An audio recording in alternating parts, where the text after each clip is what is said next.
క్రీస్తునందు ప్రియ సహోదరి సహోదరులారా, ప్రభునేసు క్రీస్తు నామంలో మీ అందరికీ నా శుభాభివందనాలు తెలియజేస్తున్నానండి. రక్షణ మార్గాన్ని అనే ఛానల్ని మీరు అనుదినము దేవుని వాక్యాన్ని మీరు ఆలకిస్తూ ఉన్నారు. ఎన్నో ఆత్మీయమైన దీవెనలు పొందుతున్నారని నేను దేవుని స్తుతిస్తూ ఉన్నాను. ఈరోజు దేవుని వాక్యాన్ని అందించడానికి మీ మధ్యకు నేను వచ్చి ఉన్నాను.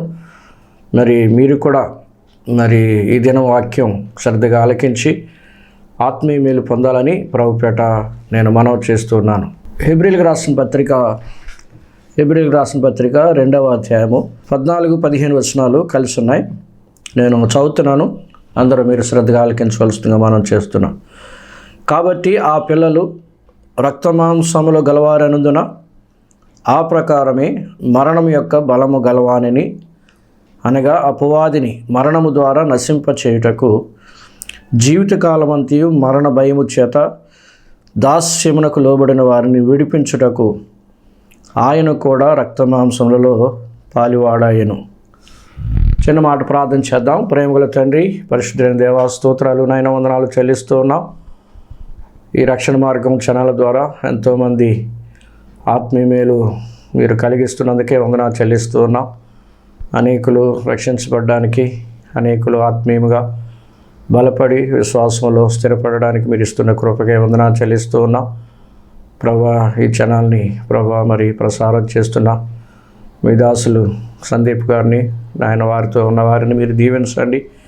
ఈ ప్రోగ్రాన్ని అంతా సెట్ చేసి పంపిస్తున్న ప్రతి ఒక్కరిని మీరు దీవించమని మీ సన్నిధిలో ప్రార్థిస్తున్నాం. అయితే ఈ సమయంలో ఎవరైతే నీ మాటలు ఆలకిస్తున్నారో అని వారికి కూడా నాయన మరి ఆత్మీయ మేలు కలిగించండి, దీవెన దిద్దుబాటు కలిగించండి.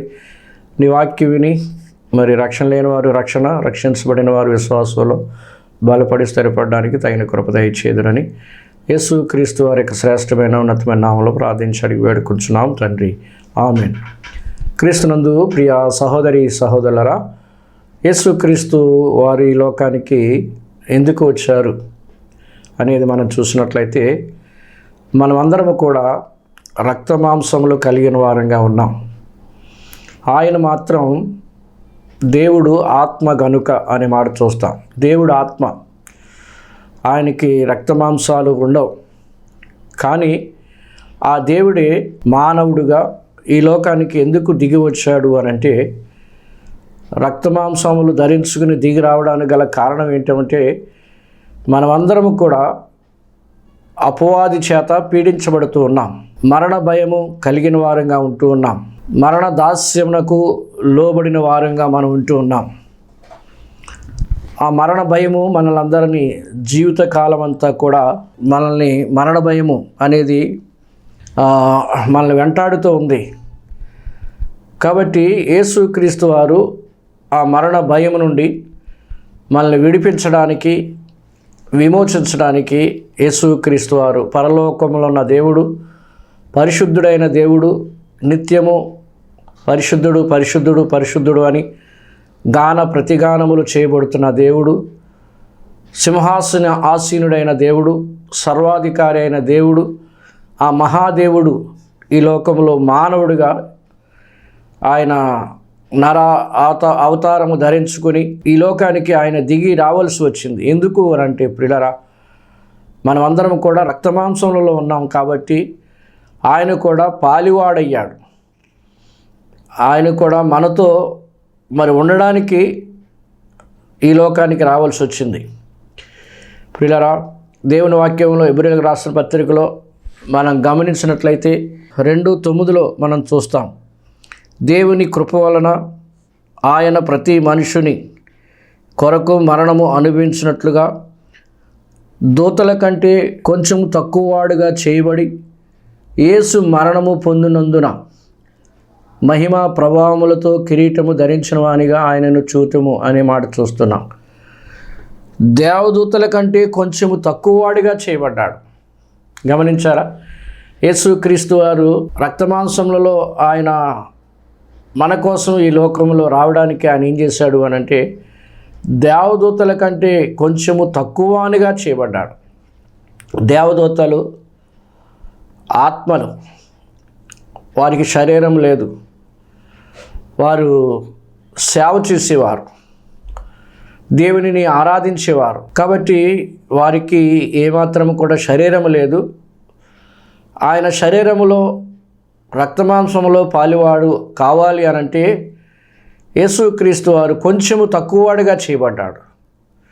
ఎందుకోసమంటే మనందరి కోసము ఆయన ఈ లోకానికి మానవుడుగా ఆయన నరావతారము ఎత్తవలసి వచ్చింది. ప్రియులారా, మనమందరము ఎలాగున్నాము అనేది మనం చూసినట్లయితే మనమందరము అపవాది మరణము ద్వారా నశింప చేయుటకు కదండి. ఇక్కడ మరణము యొక్క బలము గలవాణిని అనే మాట చూస్తున్నాం.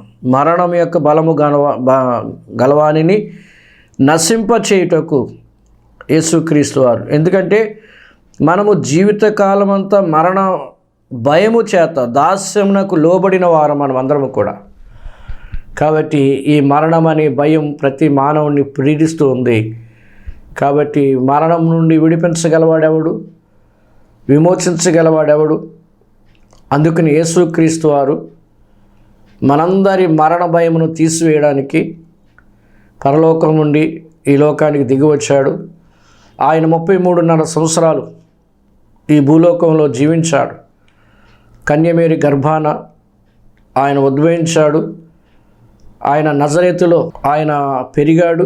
3.5 సంవత్సరాలు అనేక అద్భుత కార్యాలు, మహత్కార్యాలు, సూచక్రియలు చేసి నిజదేవుడిగా ఆయన రుజుపరుచుకున్నాడు. అంత మాత్రమే కాదు, రక్తము చిందించకుండా పాప క్షమాపణ కలుగునేరదని, అలాగే మానవులు భయము చేత, రకరకాలైన భయముల చేత, వ్యాధుల చేత, బాధల చేత మరి మానవులు ఉంటుండగా వారందరినీ ఆ భయాల నుండి, ఆ వ్యాధుల నుండి, వాటినన్నిటి నుండి విడిపించడానికి యేసుక్రీస్తు వారు ఈ భూలోకానికి ఆయన దిగి వచ్చాడు. ఆయన ఎన్ని రీతిలుగా వివిధ రకాలుగా మనుషులను మరి ఆయా స్థలాలలో, ఆయా సమయాలలో విడిపించిన సందర్భాలు బైబిల్ గ్రంథంలో అనేక సంగతులు మనం చూడగలుగుతున్నాం. వివిధ రకాలుగా విడిపించిన వాడు, ఆ భయాల నుండి తొలగించిన వాడు, ఆయన శరీరధారిగా ఉన్న దినాలలో ఆ భయాల నుండి, ఆ బాధల నుండి విడిపించిన సంగతులు మనం బైబిల్ గ్రంథంలో మనం చూస్తున్నాం. ఎక్కడ మనం చూస్తున్నాము అనే మాట మనం చూసినట్లయితే యేసుక్రీస్తుగా వారు శరీరధారిగా ఉన్న దినాలలో ఆయన ఒక నావలో ప్రయాణం చేస్తున్నాడు. ఆయన ఒక నావలో ప్రయాణం చేస్తున్న సమయంలో శిష్యులతో పాటు పెద్ద తుఫాను రేగింది. అలల చేత ఆ నావ కొట్టబడుతుంటుండగా యేసుప్రభు వారు ఆయన ఆ నావలో నిద్రిస్తుంటుండగా అమరమున తాళగడ వేసుకుని ఆయన పండుకొని ఉంటున్న సమయంలో వారందరికీ అక్కడ మరణ భయం వచ్చింది. ఆ మరణ భయం ఎటువంటి మరణ భయం అంటే మునిగిపోయే మరణ భయం. వారికి ప్రమాదంలో ఉన్నారు. అటువంటి సమయంలో వారు కేకలు వేస్తూ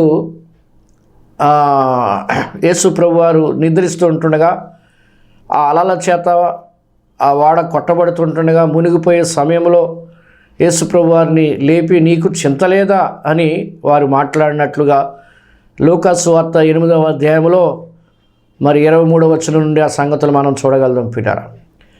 కాబట్టి అక్కడ వారికి ఏం కలిగిందంటే మరణ భయం కలిగింది. సముద్రం వలన మరణ భయం కలిగింది, లేక నీటి వలన వారికి ఏం కలిగిందంటే మరణ భయం కలిగింది. అలాగే పేతురు యేసు ప్రభు వారు నీటి మీద నడుస్తుంటుండగా నేను కూడా నీలాగా నడవాలని పేతురు ఆ నీటి మీద నడుస్తున్న సమయంలో గాలిని చూచి మునిగిపోసాగాడు. మత్తయి సువార్త 14వ అధ్యాయంలో ఆ సంగతులు మనం చూస్తాం. కాబట్టి మునిగిపోసాగాడు. అటువంటి సమయంలో ప్రభువా నన్ను రక్షించమన్నాడు. ఎవరు రక్షించగలరండి? ఆ ప్రమాదము నుండి, ఆ మరణ భయము నుండి యేసు ప్రభు వారే ఆ సమయంలో పేతురును చేయి పట్టుకొని పైకి లేవనెత్తాడు. పిల్లల, ఈనాడు చాలామంది రకరకాలైన భయాలతో ఉన్నారు. తమను తాము రక్షించుకోలేని వారిగా ఉన్నారు. తమను తాము కాపాడుకోలేని వారిగా ఉన్నారు. అందుకనే యేసుక్రీస్తు వారు ఈ లోకానికి ఆయన దిగి రావాల్సి వచ్చిన పిల్లరా. ప్రతి మానవుడిని మరణ భయం అనేది పీడిస్తుంది. ఇది ఎవరి వలన కలుగుతుంది అనంటే అపవాది వలన కలుగుతుంది. అపవాది ఏం చేస్తున్నాడు? ప్రతి మానవుడిని కూడా మరణానికి నడిపిస్తున్నాడు. అసలు అపవాది అబద్ధమునకు జనకుడు. అంత మాత్రమే కాదు, వాడి గురించి యోహాను సువార్త 8:44 చూస్తాం పిల్లరా. వాడు ఎటువంటి వాడంటే వాడి గురించి రాయబడిన మాట, వాడు అబద్ధమునకు జనకుడు అని. అంత మాత్రమే కాదు, వాడు ఆది నుండి నరహంతకుడు అని మాట చూస్తాం. వాడు నరహంతకుడు పిల్లరా. మనుషులను వాడు హంతము చేసేవాడుగా ఉన్నాడు, నరహత్య చేసేవాడిగా ఉన్నాడు, నాశనానికి తీసుకెళ్ళేవాడుగా ఉన్నాడు. మరణ భయం ప్రతి ఒక్కరికి కలిగిస్తూ ఉన్నాడు. వాడు అబద్ధమునకు జనకుడు, వానియందు సత్యము ఏమాత్రము ఎంతమాత్రము లేదు అనే మాట దేవుని వాక్యంలో మనం చూస్తున్నాం పిల్లరా. కాబట్టి ఈనాడు మానవులందరూ కూడా ఈ సాతాను వెంబడి వెళుతున్నారు, అసత్యం వెనక వెళుతున్నారు, ఈ అబద్ధకుని వెనక వెళుతున్నారు. కాబట్టి వాడు ఏం చేస్తున్నాడంటే మనుషులందరినీ తెలియని రీతిగా వాడు మరణానికి నడిపిస్తున్నాడు, శాపానికి నడిపిస్తున్నాడు, నాశనానికి నడిపిస్తున్నాడు. అందుకని యేసుక్రీస్తు వారు ఈ లోకానికి శరీరధారిగా ఈ లోకానికి అందుకనే దిగి వచ్చాడు. పిల్లరా, మరణ భయం ప్రతి ఒక్కరిని పీడిస్తుంది.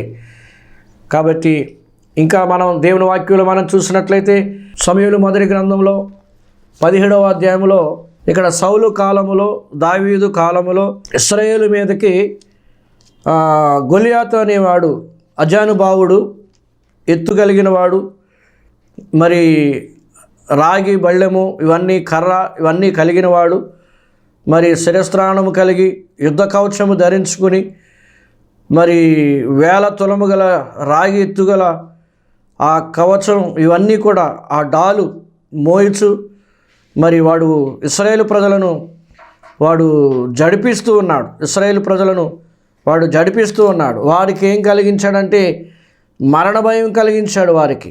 సమూయేలు మొదటి గ్రంథం 17వ అధ్యాయము 24వ వచనంలో మనం చూసినట్లయితే ఇశ్రాయేలులందరూ ఆ మనుషును చూచి మిక్కిలి భయపడి వాని ఎదుట నుండి పారిపోగా అనే మాట చూస్తున్నాం. కాబట్టి ఆ మనిషిని చూచి భయపడి, అంటే వీళ్ళందరికీ ఏ భయం ఉందండి?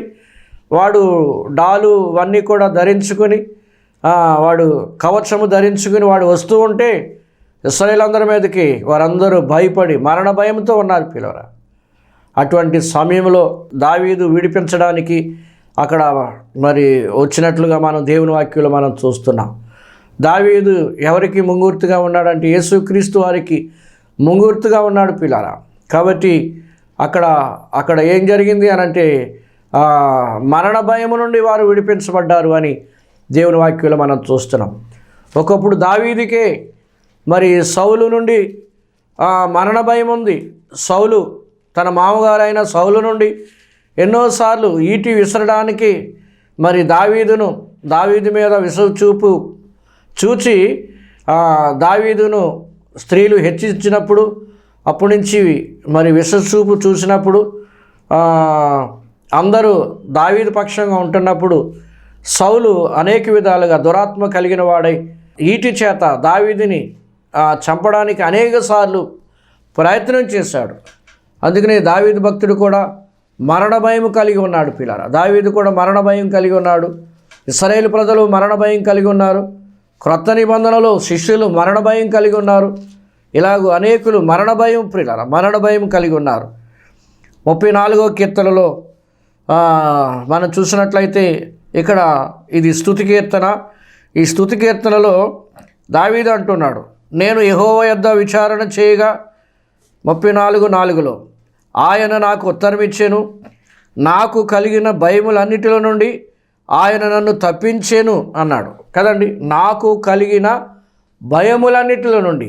కాబట్టి మనుషులు ఏ భయము కలిగి ఉన్నారంటే పిల్లరా మరణ భయాలు కలిగి ఉన్నారు కదండి. రేపేం జరుగుతుందో కదండి అన్న భయము కలిగి ఉన్నారు. రకరకాలైన మరి ఇప్పుడు ప్రస్తుతానికి అనేక చోట్ల యుద్ధాలు కలుగుతున్న పిల్లరా. యుద్ధ భయాలు కదండి. మనుషుల నుండి భయాలు, శత్రువుల నుండి భయాలు, ఇవన్నీ కూడా మనం చూస్తున్నాం పిల్లరా. అంత మాత్రమే కాదు, శత్రువు భయం అనగా ఇక్కడ తిమోతికి రాసిన 2వ పత్రిక 4వ అధ్యాయంలో అపోస్తలుడైన పౌలు సువార్త ప్రకటిస్తుండగా, సువార్త ప్రకటించబడి నిమిత్తము తిమోతికి రాసిన 2వ పత్రిక 4వ అధ్యాయము 17వ వచనం మనం చూసినట్లయితే ఇక్కడ ఆయనకి ఏముందంటే శత్రు భయం ఉంది. ఆ శత్రు భయము నుండి ఆయన తప్పించబడ్డాడని ఈ వాక్య భాగంలో మనం చూస్తున్నాం. అయితే నా ద్వారా సువార్త పూర్ణముగా ప్రకటింపబడు నిమిత్తము అన్యజనులందరూ దాని విని నిమిత్తము ప్రభువు నా ప్రక్కన నిలిచి నన్ను బలపరిచెను గనుక నేను సింహముల నోట నుండి తప్పింపబడి తిని, ప్రభు ప్రతి దుష్కార్యము నుండి నన్ను తప్పించి తన పరలోక రాజ్యమునకు చేరునట్లు నన్ను రక్షించును. యుగయుగములకు ఆయనకు మహిమ కలుగునుగాక, ఆమేన్. ఇక్కడ సింహము నోట నుండి నన్ను తప్పించాడు, నా ప్రక్కన ప్రభు నిలిచి నన్ను తప్పించాడు, విడిపించాడు. ఇక్కడ శత్రు భయం ఉంది. ఎప్పుడంటే సువార్త ప్రకటిస్తుంటుండగా, దేవుని సువార్త ప్రకటిస్తుంటుండగా, దేవుని ప్రజలకు రక్షణ సువార్తను ప్రకటిస్తుంటుండగా పౌలు ప్రక్క నుండి, శత్రు నుండి, ఆ భయము నుండి, ఆ మరణ భయము కదండి తప్పించినట్లుగా శత్రు భయము నుండి ఇదే భయం అంటే ఇది శత్రు భయం. కాబట్టి మనుషులందరూ కూడా రకరకాలైన భయాలు కలిగి ఉన్నారు పిల్లరా. ఇది శత్రు భయం అనేది మనం చూస్తున్నాం. అలాగే దానియేలు గ్రంథంలో 6వ అధ్యాయంలో కూడా పిల్లరా, 6వ అధ్యాయంలో 19 నుండి 22 వరకు కూడా మనం చూసినట్లయితే అక్కడ దానియేలుకు వ్యతిరేకముగా, దానియేలు నమ్మకస్తుడైనందుకు, యథార్థపరుడైనందుకు దానియేలు మీద అనేక నిందలు, ఎన్నో అపవాదులు ఆయన మీద మోపి ఆయనను ప్రార్థించకూడదు అని చట్టాన్ని పుట్టించి దేవుని నుండి దూరం చేయాలని ఎన్నో ప్రయత్నాలు చేశారు. ప్రార్థన నుండి దూరం చేయాలని ఎన్నో ప్రయత్నాలు చేశారు. కొంతమంది సువార్త ప్రకటించకూడదని ప్రయత్నాలు చేస్తున్నారు. అంత మాత్రమే కాదు, ప్రార్థించకూడదని, దేవుని మందిరానికి వెళ్ళకూడదని ఈనాడు ఎంతోమంది అలాగూ ప్రయత్నాలు చేస్తున్నారు. ఇవన్నీ కూడా ఎటువంటి భయాలు కల్పిస్తున్నారంటే శత్రువులు కల్పిస్తున్నారు ఈ భయాలు పిల్లరా. అయితే దానియేలును సింహపు బోనులో నుండి దేవుడు కదండి శత్రు భయం నుండి దానియేలును కాపాడినట్లుగా సింహాలు బోనులో నుండి దేవుడు సింహాలు నోళ్ళు మూయించాడు పిల్లరా. కాబట్టి మానవులకి ఎటువంటి భయాలు ఉన్నాయంటే మరణ భయాలు ఉన్నాయి, శత్రు భయాలు ఉన్నాయి పిల్లరా కదండి. శత్రు భయాలు, మరణ భయాలు ఇవన్నీ కూడా ఉన్నాయి పిల్లరా. ఈ భయాల నుండి అలాగే మనుషుల యొక్క దేవుని నమ్మిన పిల్లలకు ఇంకా 34వ కీర్తనలో మనం చూస్తాం పిల్లరా. 34వ కీర్తనలోని ఏమన్నాడు అనంటే 17వ చరణంలో నీతిమంతులు మొరపెట్టగా యెహోవా ఆలకించును, వారి శ్రమలన్నిటిలో నుండి వారిని విడిపించును అన్నాడు. వారి శ్రమలన్నిటిలో నుండి వారిని విడిపించును అంటే శ్రమల భయం ఉంది. ఏ భయం ఉందండి? శ్రమల భయం ఉంది అనేది మనం చూస్తున్నాం పిల్లలు. శ్రమల భయముల నుండి ఆయన విడిపించేవాడిగా ఉన్నాడు. శ్రమల భయం 103వ కీర్తనలో అక్కడ అనారోగ్య కదండి. ఈనాడు చాలామంది అనారోగ్యం వచ్చినప్పుడు, ఏదైనా అనారోగ్యం కలిగినప్పుడు ఏమైపోతుందో, ఏమైపోతామా కదండి అనే భయాలు ప్రియుల. ఏదైనా చిన్న ఆ శరీరంలో బలహీనత ఏర్పడితే అది కూడా భయమే ప్రియులారా. ఏం జరుగుతుంది, ఎంత డబ్బు అయిపోద్ది అనేది ఎన్నో, ఇవన్నీ కూడా రోగ భయం అని చెప్పుకోవచ్చు ప్రియులారా. ఈ రోగ భయం, మనుషులకు రోగ భయాలు ఉన్నాయి. అందుకనే 103వ కీర్తనలో అంటూ ఉన్నాడు, 103వ కీర్తన 3వ చరణంలో, ఆయన నీ దోషములన్నిటినీ క్షమించువాడు, నీ సంఘటనలన్నిటినీ కుదుర్చువాడు కదండి. అంటే విడిపించువాడు, కుదుర్చువాడు, సమస్యలు తీర్చువాడు. యేసుక్రీస్తు వారు ఈ లోకానికి ప్రియులరా ఎందుకు వచ్చాడంటే మరణ భయము నుండి విడిపించడానికి, శత్రు భయము నుండి విడిపించడానికి కదండి, ప్రమాదాల నుండి విడిపించడానికి, రోగ భయము నుండి విడిపించడానికి యేసుక్రీస్తు వారు ఇన్ని రకాలైన భయాలు మానవుడు ప్రమాదాల నుండి కదండి, శత్రువు నుండి విడిపించడానికి యేసుక్రీస్తు వారి ఈ లోకానికి ఆయన శరీరధారిగా ఆయన దిగి రావాల్సి వచ్చింది పిల్లరా. అంత మాత్రమే కాదు, సాతాను యొక్క భయము కూడా ఉంది పిల్లరా. అనేకులకు సాతాను యొక్క భయం ఉంది. అంతకంటే ప్రాముఖ్యమైనది పిల్లరా, మానవులకి ఏముందంటే పాపము నుండి విడిపించుడు కూడా అది మనం చూస్తాం పిల్లరా. ఒక మాట చూద్దాం చూడండి. ఆ పాపమును బట్టి 32వ కీర్తనలో 7వ చరణంలో ఏమంటున్నాడంటే, నా దాగు చోటు నీవే, శ్రమలో నుండి నీవు నన్ను రక్షించెదవు. కాబట్టి ఇక్కడ మనం ఏం చూస్తున్నామంటే, శ్రమలు వచ్చినాయి. ఇవన్నీ రావడానికి కారణం ఏంటంటే, తర్వాత ఆయనకు వచ్చిన బాధలు వచ్చినాయి, కష్టాలు వచ్చినాయి. అవన్నీ రావడానికి కారణం ఏంటంటే, దావీదు చేసిన మరి అక్కడ పాపం అనేది మనం చూస్తున్నాం. నా దోషమును కప్పుకొనక నీ ఎదుట నా పాపము ఒప్పుకొంటిని అన్నాడు. పాపము ఒప్పుకున్నాడు అంటే మనుషులు చేసే పాపమును బట్టి ప్రజలకు ఏమొస్తున్నాయండి? రోగాలు వస్తున్నాయి, బాధలు వస్తున్నాయి, కష్టాలు వస్తున్నాయి. కాబట్టి వీటినన్నింటి నుంచి కూడా మరి విడిపించేవాడు, విమోచించేవాడు మన ప్రభువైన యేసుక్రీస్తు వారని దేవుని వాక్యంలో మనం చూస్తున్నాం. అంత మాత్రమే కాదు, ఆయన రాబోయే ఉగ్రత నుండి కూడా విడిపించేవాడు పిల్లరా. రాబోయే ఉగ్రత విడిపించేవాడు అనేది మనము తెస్సలోనికి రాసిన మొదటి పత్రిక 1:10 మనం చూస్తాం పిల్లరా.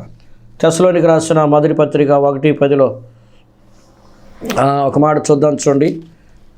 తెస్సలోనికి రాసిన మొదటి పత్రిక 1:10 ఏమంటున్నాడు అనంటే, మధ్యలో నుంచి చదువుతున్నాను. యేసు అనగా రాబోవు ఉగ్రత నుండి మనలను తప్పించుచున్న ఆయన కుమారుడైన యేసు పరలోకం నుండి వచ్చినని అనే మాట మనం చూస్తున్నాం పిల్లరా.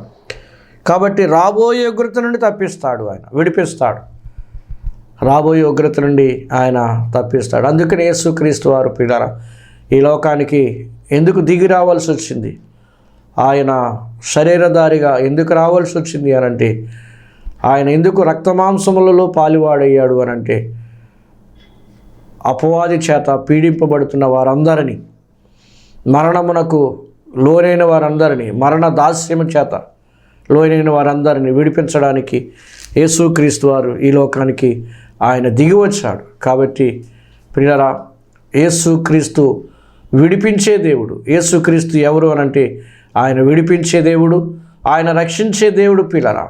కాబట్టి విడిపించే దేవుడిని మరి ఆ భయాల నుండి నువ్వు తొలగించబడాలంటే, మరి సాతాను యొక్క మరి అంధకార శక్తుల నుంచి నీవు విడిపించబడాలి అనంటే, యేసుక్రీస్తు వారిని సొంత రక్షకునిగా అంగీకరించాలి.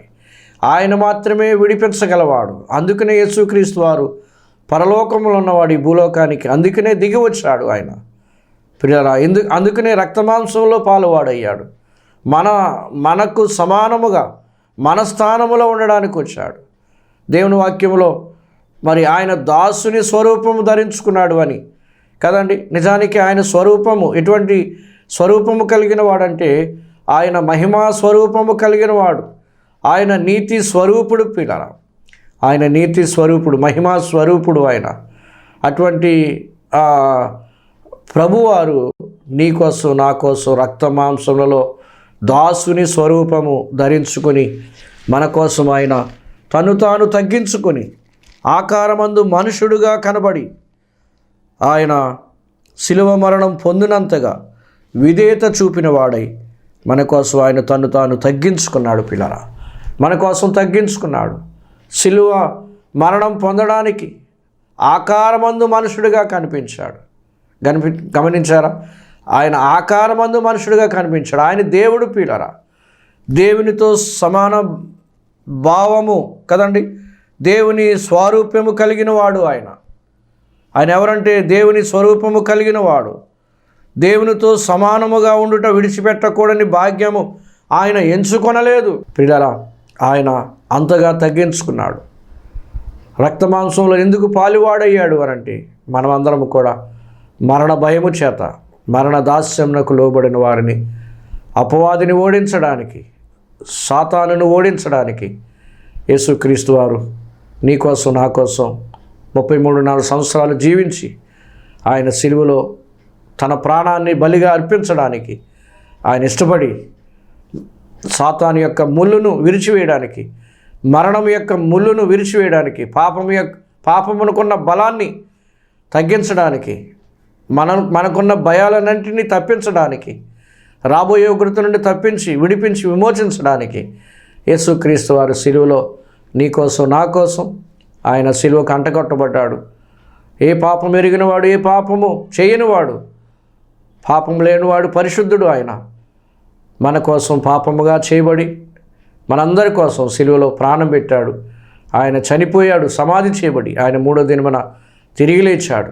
కాబట్టి ఆయన తప్ప విడిపించగలవాడు మరొక దేవుడు లేడు. కాబట్టి ఆయన ఒక మాట ఆయన అంటాడు, యెషయా గ్రంథం 50వ అధ్యాయము, నేను వచ్చినప్పుడు ఎవడు లేకపోయినే, నేను పిలిచినప్పుడు ఎవడు ఉత్తరం ఇవ్వకుండా నేల, నా చెయ్యి విమోచించలేనంత కొరచైనదా, విడిపించుటకు నాకు శక్తి లేదా. అవునండి, విడిపించడానికి ఆయనకేముందండి? శక్తి ఉంది. కాబట్టి విడిపించే దేవుడు, కాబట్టి ఆ విడిపించే దేవుడు, విమోచించే దేవుడు, ఆ రక్షించే దేవుడిని మరి సొంత రక్షకునిగా అంగీకరించావా? సమస్త భయములో నుండి విడిపించేవాడు. అందుకని ఆయన రక్తమాంసములలో పాలువాడయ్యాడు. ఆయన ఈ లోకానికి వచ్చిన ఉద్దేశం నువ్వు గుర్తెరిగితే, నీ కోసం వచ్చాడని గుర్తెరిగితే నిన్ను విడిపించగలవాడని, సమస్త భయాల నుండి, శత్రు భయాల నుండి, రకరకాలైన బాధల నుండి విడిపించగల దేవుడని గుర్తిస్తే, ఆ ప్రభువుని నమ్ముకుంటే మరి ప్రభు నిన్ను అన్ని విధాలుగా కాపాడుతాడు, అన్ని విధాలుగా నిన్ను రక్షిస్తాడు. ఈ లోకంలోనే కాదు, రాబోయే ఉగ్రత నుండి కూడా నిన్ను రక్షించి విడిపించి విమోచిస్తాడు. అట్టి కృప పరిశుద్ధాత్మ దేవుడు ఈ వాక్యం వినుచున్న ప్రతి ఒక్కరూ కూడా మరి అటువంటి కృపను పొందుకోవాలని, ప్రభువు యేసుక్రీస్తు అని సొంత రక్షకునిగా అంగీకరించాలని ప్రేమతో ఈ మాటలు తెలియజేస్తూ ముగిస్తున్నాను. దేవుడి కొద్ది వాక్యాన్ని మన వెనుకలో దీవించునుగాక. ఆమేన్. ప్రేమగల తండ్రి, చెప్పబడిన మాటలు మీరు దీవించమని, ఎవరైతే నీ మాటలు ఆలకించారో వారి హృదయాల్లో నిజదేవుడుగా, విడిపించే దేవుడు, రక్షించే దేవుడని వారు మిమ్మల్ని అంగీకరించి సమస్త భయముల నుండి, బాధల నుండి, శ్రమల నుండి విడిపించబడి, నాయన మిమ్మల్ని నమ్ముకునుట ద్వారా విడిపించబడి నిత్య జీవానికి వారసులు అవ్వడానికి తగిన కృప దయచేయమని, ప్రతి ఒక్క కుటుంబాన్ని, ప్రతి ఒక్కరిని మీరు దీవించమని యేసు ప్రభు వారికి శ్రేష్టమైన నామంలో ప్రార్థించాలి వేడుకొంచున్నాము తండ్రి. ఆమేన్. అందరికీ వందనాలండి.